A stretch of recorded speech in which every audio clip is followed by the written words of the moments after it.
Greetings of peace, everyone. It is 5:30 a.m.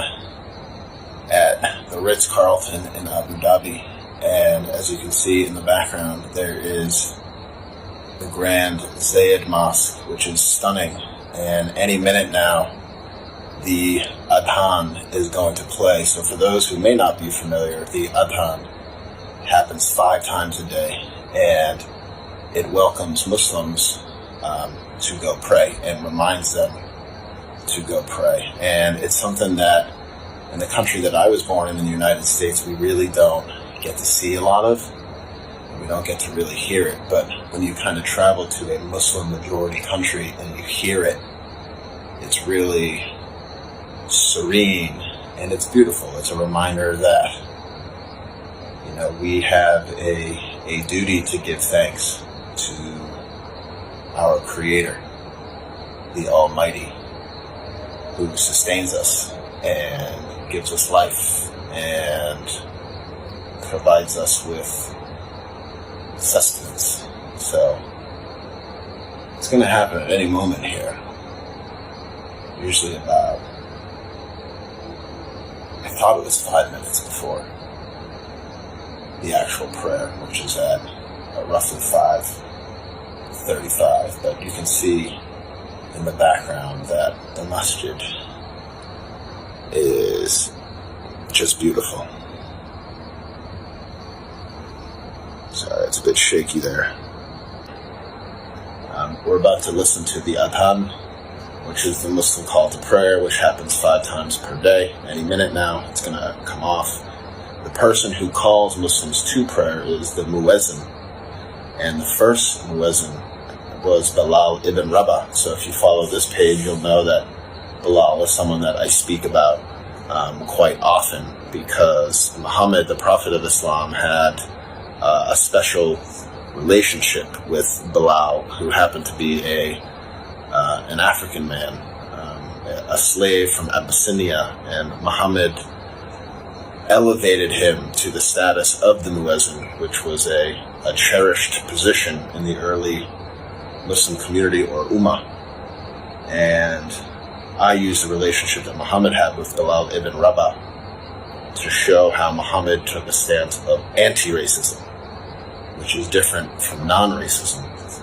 Non-racism is passive. It's a good thing to be non-racist, but if we were to ask a question to a group of people, how many people are anti-racist? There's a difference there. Anti-racist suggests that you're actively taking measures to tackle racism in its midst. So Bilal was the first muezzin, the first person to call Muslims to prayer. There it is. Listen.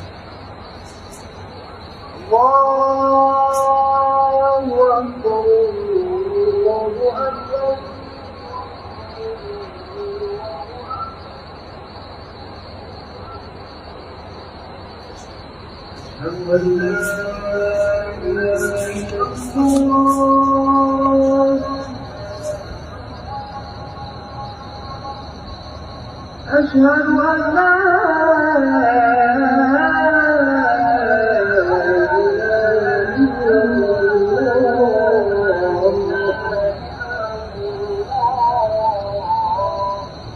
أشهد أن محمدًا رسول الله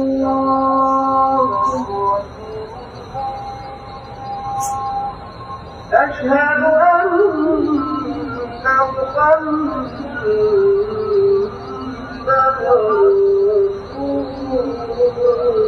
رسول الله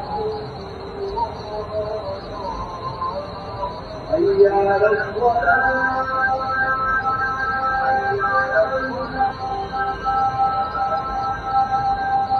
حي على الصلاة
Serene and beautiful. A nice way and a nice reminder to start another day.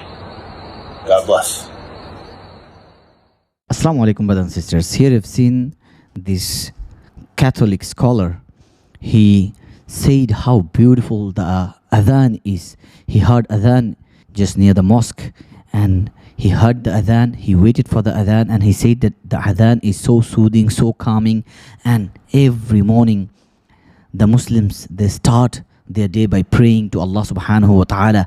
They wake up by listening to their Adhan, and it's just so amazing. It teaches people to be grateful to Allah, to be grateful and thankful to their Lord, and start the day by remembering their Lord. Subhanallah, what an amazing religion it is.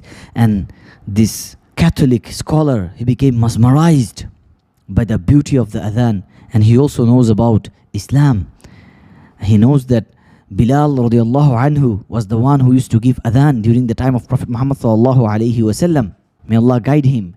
This Catholic scholar, he shared the Adhan from the masjid with us, and he also loved to hear the Adhan. My beloved brothers and sisters, we Muslims need to pray 5 daily salah on time, and it's fard, it's obligatory upon us. We cannot leave it. We have to pray it. And Adhan is also given 5 times daily. When you hear the Adhan, leave everything and go for the salah. Allah subhanahu wa ta'ala will give barakah in your life. Allah subhanahu wa ta'ala will change your life. Allah subhanahu wa ta'ala will shower mercy in your life.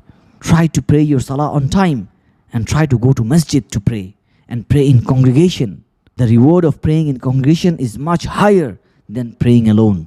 May Allah forgive our shortcomings. May Allah give us the ability to pray on time, and may Allah grant us Jannatul Firdaus al-A'la.